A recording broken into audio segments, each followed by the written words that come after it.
एक उदाहरण मैं आपको देना चाहता हूं। उत्तर प्रदेश के मुख्यमंत्री है, पहचानते हैं उत्तर प्रदेश के मुख्यमंत्री कौन है?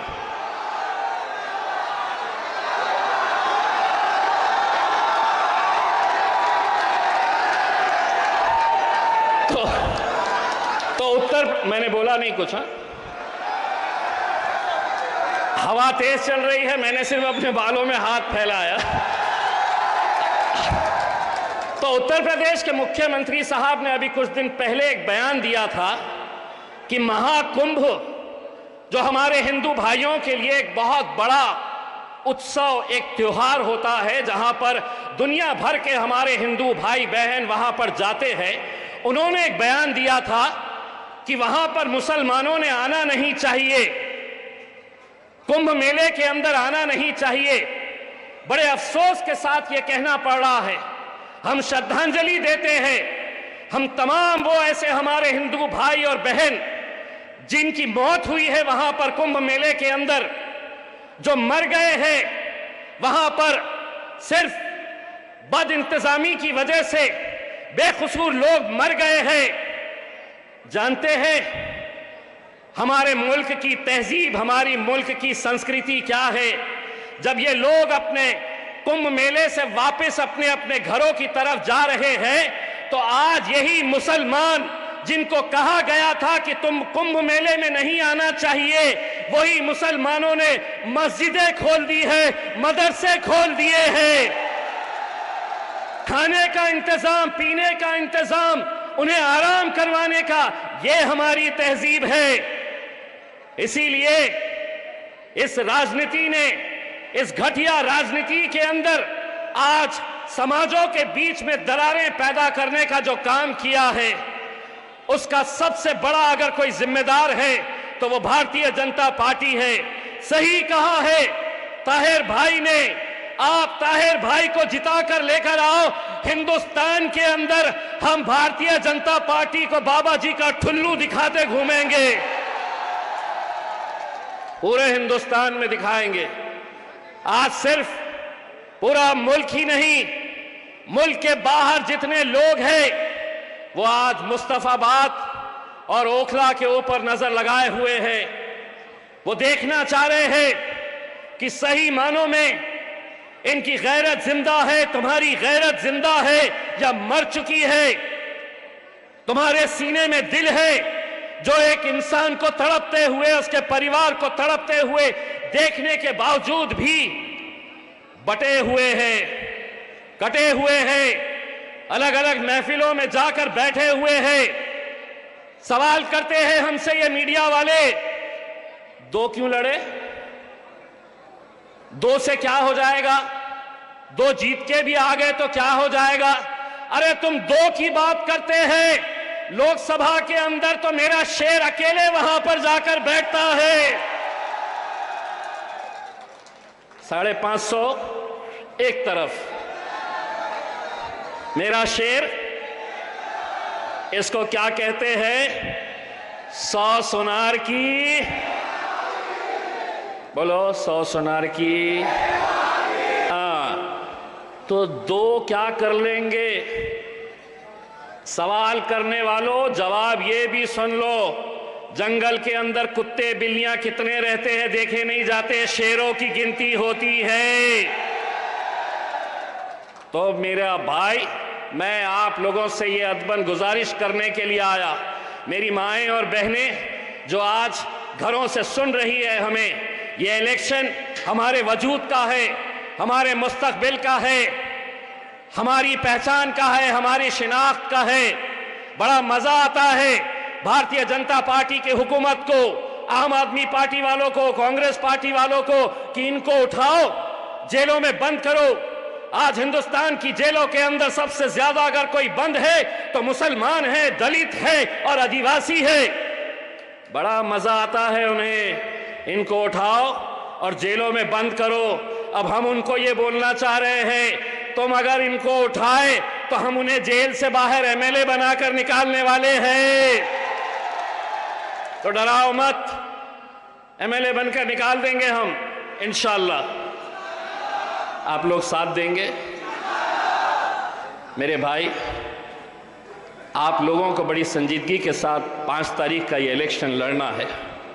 मुझे मालूम है कि बहुत सारे इस इलाके के लोग अलग अलग महफिलों में जा रहे हैं, अलग अलग स्टेज के ऊपर बैठ रहे हैं, चाहे वो आम आदमी पार्टी का स्टेज लगा हुआ हो, कांग्रेस का लगा हुआ है, भारतीय जनता पार्टी का लगा हुआ है। भाई, ऐसा लग रहा है कि पूरे के पूरे लड़ रहे किससे? तो हमसे। आम आदमी पार्टी वाला भाजपा की जिक्र नहीं कर रहा, भाजपा वाला कांग्रेस का जिक्र नहीं कर रहा, कांग्रेस वाला भाजपा की जिक्र नहीं कर रहा है। सबके निशाने पे मजलिस। चर्चा किसकी? असदुद्दीन अवैसी की। मैं तो बोला थैंक यू, महफिल तुम्हारी सज रही है, चर्चा हमारा हो रहा है। और क्या चाहिए? स्टेज का पैसा तुम लगा रहे हैं, भीड़ तुम इकट्ठा कर रहे हैं, और चर्चा किसका? हमारा। Thank you. बस 5 तारीख के दिन फजर की नमाज पढ़िए, अपने घरों से निकलिए। 7 नंबर है, 7 नंबर है हमारे ताहिर भाई का, वहां पर जाना और 7 नंबर पतंग की निशानी के ऊपर मोहर लगाना। उम्मीद करते हैं कि 8 तारीख के दिन जब नतीजे आएंगे, इन नतीजों का जितना बेसब्री से मुस्तफ़ाबाद और ओखला की आवाम इंतज़ार करेगी, यकीन मानिए हिंदुस्तान का हर वो इंसाफ पसंद इंसान इस सीट के ऊपर नज़र रखेगा। हम भी अपने शहर चले जाएंगे, 8 तारीख के दिन आपके फ़ोन का इंतज़ार करेंगे, शादाब का फ़ोन का इंतज़ार करेंगे कि हमारे अब्बू जीत गए हैं। इम्तियाज़ भाई, बस उस फ़ोन का इंतज़ार हमें देखना है, सुनना है। सिर्फ जाते जाते इतना कहूँगा कि इलेक्शन आएंगे मेरे भाई, कितने इलेक्शन आएंगे, कितने इलेक्शन चले जाएंगे, लेकिन अगर ये सीट अगर हम जीतते हैं इंशाअल्लाह, और इंशाअल्लाह हम जीतेंगे, तो जीतेगा तो ताहिर, लेकिन ताकत मिलेगी मेरे कायद बैरिस्टर असदुद्दीन अवैसी साहब को। और वो लोगों के मुंह पर एक तमाचा पड़ेगा जो ये कहते हैं कि तुमने कैसे दंगाइयों को टिकट दे रखा है।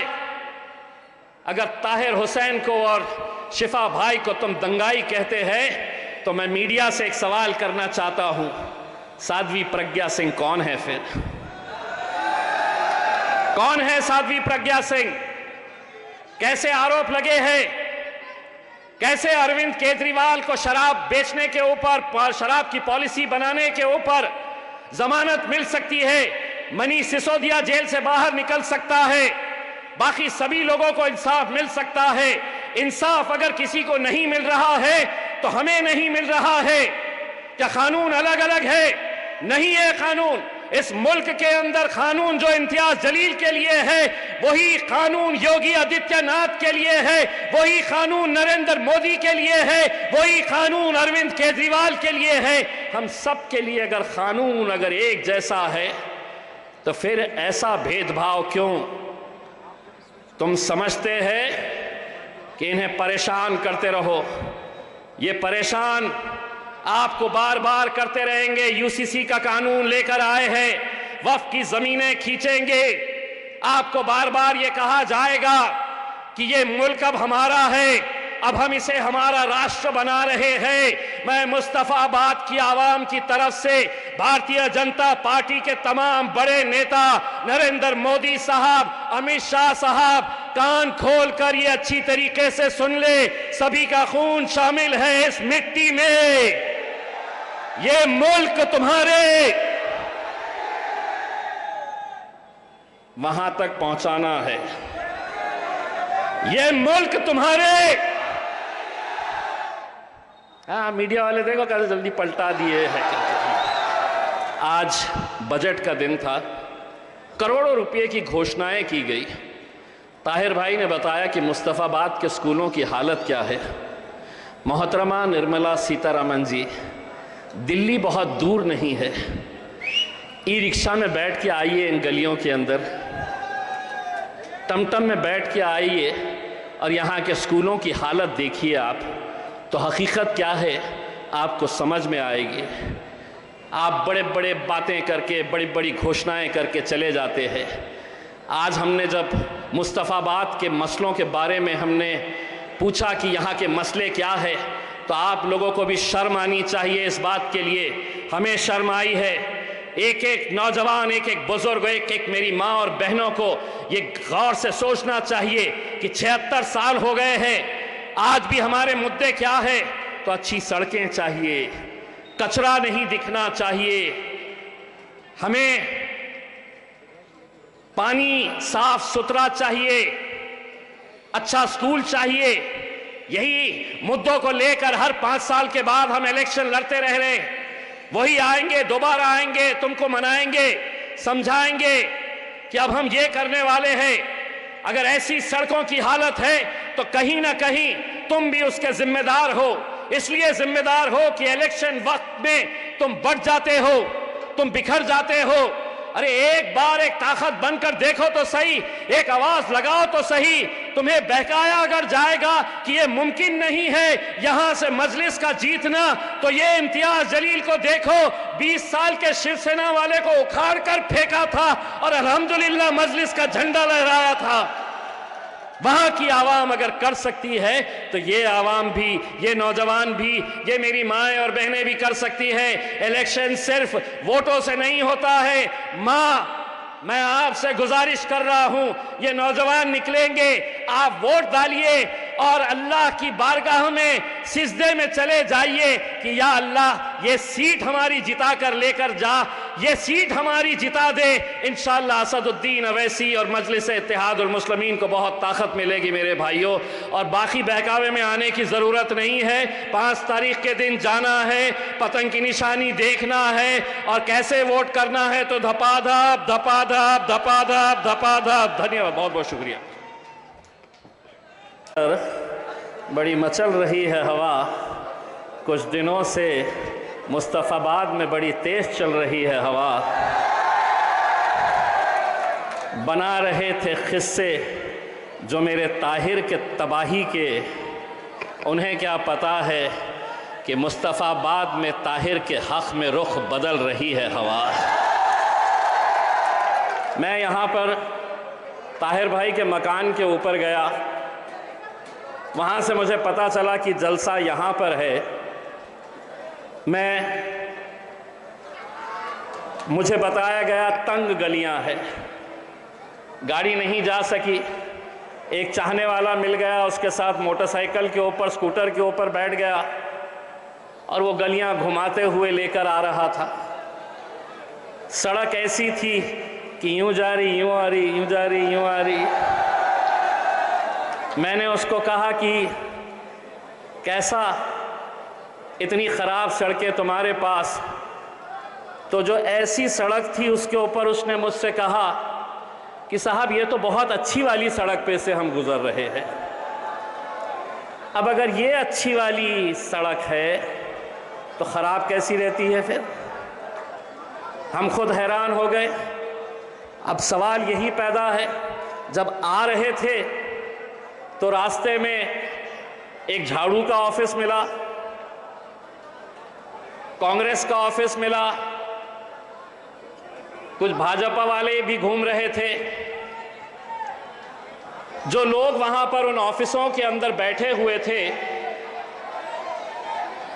उन ऑफिस में जो बैठे हुए थे, हमारे अपने लोग जो बैठे हुए थे, तो उन्हें देखकर मेरे मन में एक सवाल आया। पूछा हाल उन लोगों का, तो सर झुकाकर किसी ने मुझसे कहा, वो लोग जिंदा तो है लेकिन ज़मीर मर चुका है। इसीलिए आज ऐसे वक्त के अंदर जब हम 2 उम्मीदवार खड़े किए हैं, तो ये कौन उम्मीदवार है? ये वो उम्मीदवार है जो आपके लिए खड़े हुए थे, आपकी आवाज बने थे, चट्टान की तरह आपके सामने खड़े हुए थे। ताकि आपको कुछ नहीं होना। और 5 साल से वो आपकी वजह से, हमारी वजह से, हम सब की वजह से जेल के सलाखों के पीछे बंद है। कभी तसव्वुर करिए कि उनके बच्चों पर, उनके घर वालों पर जेल का एक दिन एक एक साल के बराबर होता है, एक एक घंटा कटता नहीं है, और 5 साल एक शख्स ऐसे ही निकाल देता है। मैं कल ओखला के अंदर, ओखला की जामा मस्जिद में जुमे की नमाज पढ़ने के लिए गया। पहली मर्तबा हमारे उम्मीदवार ओखला के शिफा भाई, शिफाउर रहमान, उनको मस्जिद में आते हुए देखा। पूरे पुलिस वाले उन्हें घेरे हुए थे, मानो कोई एक दहशतगर्द को लाया जा रहा है।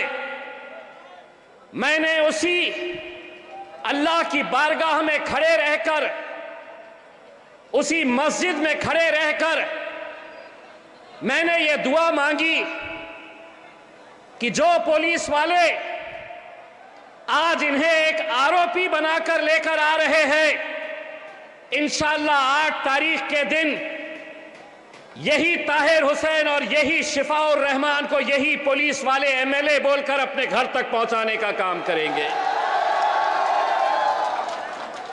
मेरे भाई, एक ऐसे मुश्किल दौर से हम गुजर रहे हैं जहां अब भी अगर हम बिखर गए, बढ़ गए, तो क्या होने वाला है। आपके सामने जिंदा मिसाल है ताहिर भाई की। एक सियासी पार्टी से ताल्लुक रखते, महज एक आरोप की बुनियाद के ऊपर उन्हें निकालकर बाहर फेंक दिया जाता है। आरोप तक किसी पर भी लगाए जा सकते हैं, लेकिन आखिर कितने सालों तक ऐसे आरोपियों को आप जेल में बंद करके रखेंगे? कोई सुनवाई नहीं। और अगर 5 साल 7 साल के बाद अगर ये बेकसूर छुटते हैं, और इंशाअल्लाह छुटेंगे, तो कौन उनका एक एक दिन वापस लौटाएगा? इसीलिए मैं कहता हूं ताहिर भाई, हिम्मत मत हारिए। और वो हुकूमतों को कहना चाहता हूं, लौटाएंगे तुम्हें वो सब कुछ सूद के समेत, लौटाएंगे तुम्हें सब कुछ सूद के समेत। हम पर तुम्हारे जुल्म का जितना उधार है, ताकत है अगर तुम्हारे पास सितम करो, तो हमारे पास भी रहमत परवरदिगार है। डराया जा रहा है, इनको वोट दिए तो भाजपा आ जाएगी। पिछले 76 सालों के अंदर तुम्हारी क़यादत इसलिए खत्म हुई कि किसी के डर की वजह से तुमने अपना वोट दिया। आज तय करो तुम कि मुझे ताहिर भाई को जिताना है, और अगर ये तय कर लेते हैं कि ताहिर भाई को जिताना है, तो तुम तो आने वाले नहीं। आप मतलब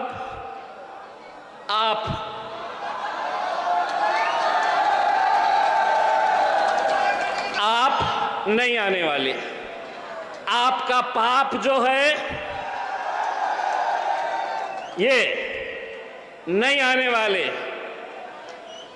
आपके पाप का बाप जो है, बाप बोले तो कौन? मित्रों, वो भी नहीं आने वाले। आएगा तो इंशाअल्लाह मेरा, आएगा तो इंशाअल्लाह मेरा, जोर से बोलो, ताहिर आएगा इंशाअल्लाह। ताहिर भाई ने अपनी स्पीच के अंदर, अपनी तकरीर में अपनी दिल की तड़प जो थी उन्होंने बताई आपको, बड़े संजीदगी के साथ, बड़े गौर से आप लोग उन्हें सुन रहे थे। आने दीजिए, मीडिया वालों को आने दीजिए, बड़ा अच्छा लगता है उनको हम क्या बोलने वाले हैं। हमको जो बोलना है हम बोलने वाले हैं, तो सुनने दो, रिकॉर्ड करने दो। तो ताहिर भाई ने अपने दिल के जज्बात आपके सामने रखे। एक बात उनकी मुझे पसंद आई, उन्होंने कहा कि मुस्तफाबाद के अंदर एक ऐसा माहौल था जहां पर आप अलग अलग जाति, धर्म और मजहब के लोगों को एक साथ मिलकर सारे त्योहार आप मनाते थे। ये मुस्तफाबाद की पहचान हुआ करती थी। उन्होंने कहा कि न जाने किसकी नजर लगी। ताहिर भाई, मैं बताता हूं कि इस मुल्क को किसकी नजर लगी। जिसकी नजर लगी है उसका नाम है नरेंद्र दामोदर मोदी। पुलिस वाले यहां पर मौजूद है। मैं आप लोगों को एक बात कहना चाहता हूं साहब, ये देश की खूबसूरती यही है कि यहां पर हर जाति, धर्म और मजहब के लोग एक साथ मिलकर रहे हैं। एक उदाहरण मैं आपको देना चाहता हूं। उत्तर प्रदेश के मुख्यमंत्री हैं, पहचानते हैं उत्तर प्रदेश के मुख्यमंत्री कौन है?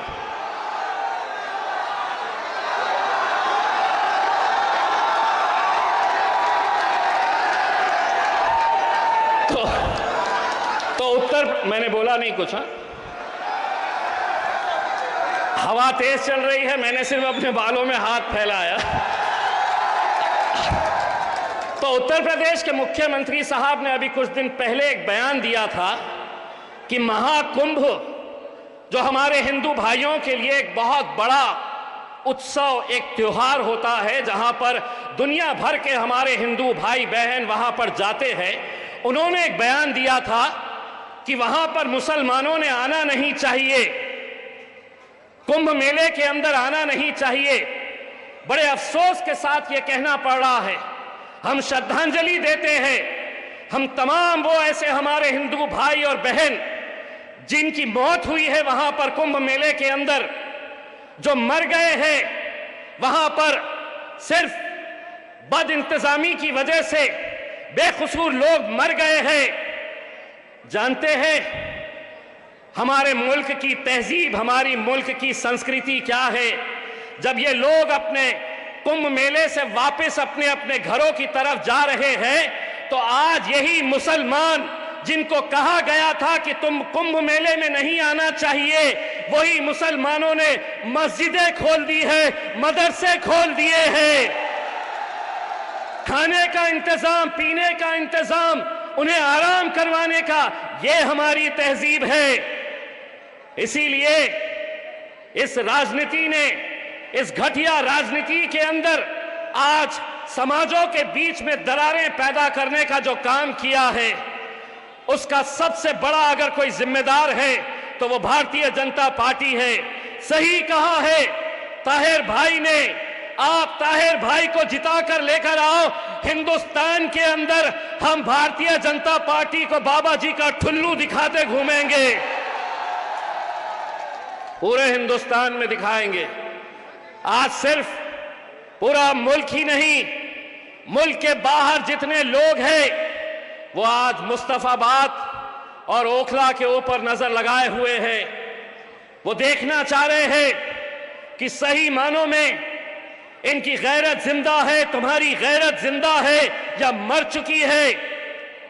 तुम्हारे सीने में दिल है जो एक इंसान को तड़पते हुए, उसके परिवार को तड़पते हुए देखने के बावजूद भी बटे हुए हैं, कटे हुए हैं, अलग अलग महफिलों में जाकर बैठे हुए हैं। सवाल करते हैं हमसे ये मीडिया वाले, दो क्यों लड़े? दो से क्या हो जाएगा? दो जीत के भी आ गए तो क्या हो जाएगा? अरे तुम दो की बात करते हैं, लोकसभा के अंदर तो मेरा शेर अकेले वहां पर जाकर बैठता है। 550 एक तरफ, मेरा शेर, इसको क्या कहते हैं? 100 सुनार की बोलो 100 सोनार की। तो दो क्या कर लेंगे? सवाल करने वालों जवाब ये भी सुन लो, जंगल के अंदर कुत्ते बिल्लियां कितने रहते हैं देखे नहीं जाते, शेरों की गिनती होती है। तो मेरा भाई, मैं आप लोगों से ये अदबन गुजारिश करने के लिए आया, मेरी माएँ और बहनें जो आज घरों से सुन रही है हमें, ये इलेक्शन हमारे वजूद का है, हमारे मुस्तकबिल का है, हमारी पहचान का है, हमारी शिनाख्त का है। बड़ा मजा आता है भारतीय जनता पार्टी की हुकूमत को, आम आदमी पार्टी वालों को, कांग्रेस पार्टी वालों को कि इनको उठाओ, जेलों में बंद करो। आज हिंदुस्तान की जेलों के अंदर सबसे ज्यादा अगर कोई बंद है तो मुसलमान है, दलित है और आदिवासी है। बड़ा मजा आता है उन्हें, इनको उठाओ और जेलों में बंद करो। अब हम उनको ये बोलना चाह रहे हैं, तुम अगर इनको उठाए तो हम उन्हें जेल से बाहर एमएलए बनाकर निकालने वाले हैं। तो डराओ मत, एमएलए बनकर निकाल देंगे हम इंशाअल्लाह। आप लोग साथ देंगे? मेरे भाई, आप लोगों को बड़ी संजीदगी के साथ 5 तारीख का ये इलेक्शन लड़ना है। मुझे मालूम है कि बहुत सारे इस इलाके के लोग अलग अलग महफिलों में जा रहे हैं, अलग अलग स्टेज के ऊपर बैठ रहे हैं, चाहे वो आम आदमी पार्टी का स्टेज लगा हुआ हो, कांग्रेस का लगा हुआ है, भारतीय जनता पार्टी का लगा हुआ है। भाई ऐसा लग रहा है कि पूरे के पूरे लड़ रहे किससे? तो हमसे। आम आदमी पार्टी वाला भाजपा की जिक्र नहीं कर रहा, भाजपा वाला कांग्रेस का जिक्र नहीं कर रहा, कांग्रेस वाला भाजपा की जिक्र नहीं कर रहा है। सबके निशाने पे मजलिस। चर्चा किसकी? असदुद्दीन अवैसी की। मैं तो बोला थैंक यू, महफिल तुम्हारी सज रही है, चर्चा हमारा हो रहा है। और क्या चाहिए? स्टेज का पैसा तुम लगा रहे हैं, भीड़ तुम इकट्ठा कर रहे हैं, और चर्चा किसका? हमारा। Thank you. बस 5 तारीख के दिन फजर की नमाज पढ़िए, अपने घरों से निकलिए। 7 नंबर है,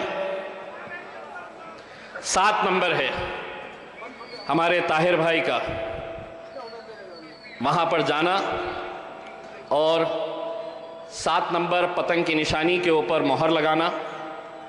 उम्मीद करते हैं कि 8 तारीख के दिन जब नतीजे आएंगे, इन नतीजों का जितना बेसब्री से मुस्तफ़ाबाद और ओखला की आवाम इंतज़ार करेगी, यकीन मानिए हिंदुस्तान का हर वो इंसाफ पसंद इंसान इस सीट के ऊपर नज़र रखेगा। हम भी अपने शहर चले जाएंगे, 8 तारीख के दिन आपके फ़ोन का इंतज़ार करेंगे, शादाब का फ़ोन का इंतज़ार करेंगे कि हमारे अब्बू जीत गए हैं। इम्तियाज़ भाई, बस उस फ़ोन का इंतज़ार हमें देखना है, सुनना है।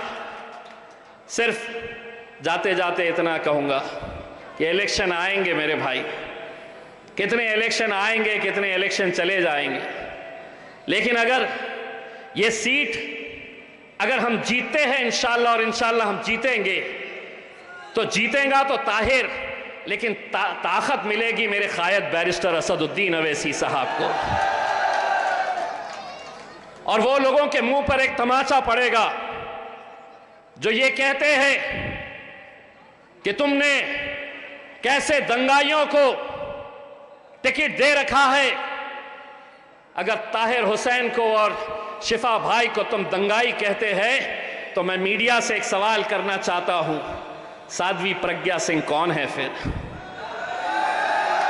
कौन है साध्वी प्रज्ञा सिंह?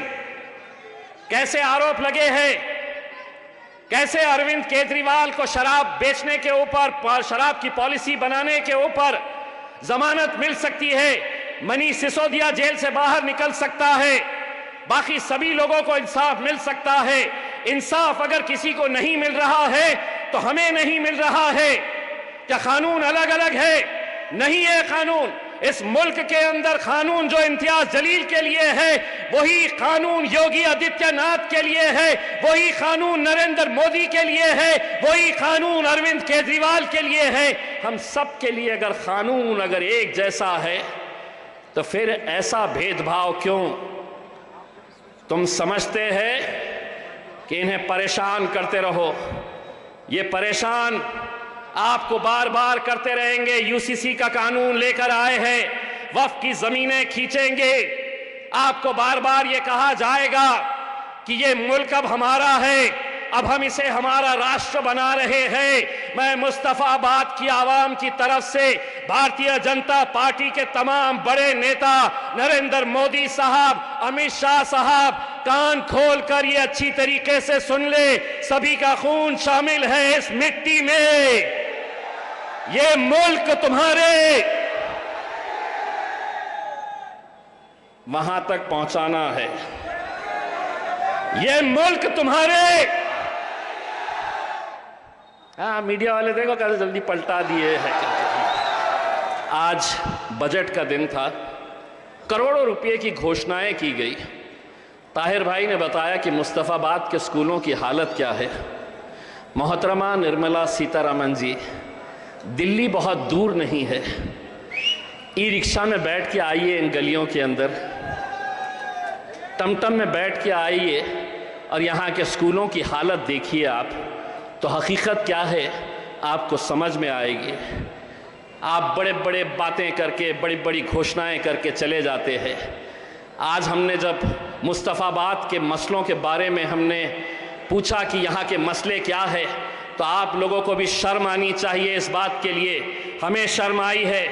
एक एक नौजवान, एक एक बुजुर्ग, एक एक मेरी माँ और बहनों को ये गौर से सोचना चाहिए कि 76 साल हो गए हैं, आज भी हमारे मुद्दे क्या है?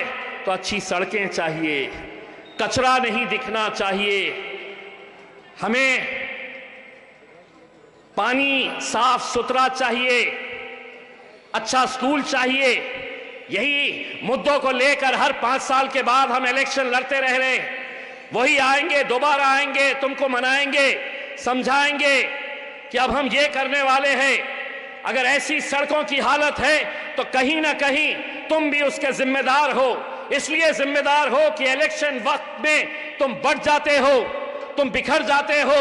अरे एक बार एक ताकत बनकर देखो तो सही, एक आवाज लगाओ तो सही। तुम्हें बहकाया अगर जाएगा कि ये मुमकिन नहीं है यहां से मजलिस का जीतना, तो ये इम्तियाज जलील को देखो, 20 साल के शिवसेना वाले को उखाड़ कर फेंका था और अल्हम्दुलिल्लाह मजलिस का झंडा लहराया था। वहां की आवाम अगर कर सकती है तो ये आवाम भी, ये नौजवान भी, ये मेरी माएँ और बहनें भी कर सकती है। इलेक्शन सिर्फ वोटों से नहीं होता है। माँ, मैं आपसे गुजारिश कर रहा हूं, ये नौजवान निकलेंगे, आप वोट डालिए और अल्लाह की बारगाह में सिजदे में चले जाइए कि या अल्लाह ये सीट हमारी जिता कर लेकर जा, ये सीट हमारी जिता दे। इंशाअल्लाह असदुद्दीन अवैसी और मजलिस इत्तेहादुल मुस्लिमीन को बहुत ताकत मिलेगी मेरे भाइयों। और बाकी बहकावे में आने की ज़रूरत नहीं है। 5 तारीख के दिन जाना है, पतंग की निशानी देखना है और कैसे वोट करना है, तो धपाधप धपाधप धपाधप धपाधप। धन्यवाद, बहुत बहुत शुक्रिया।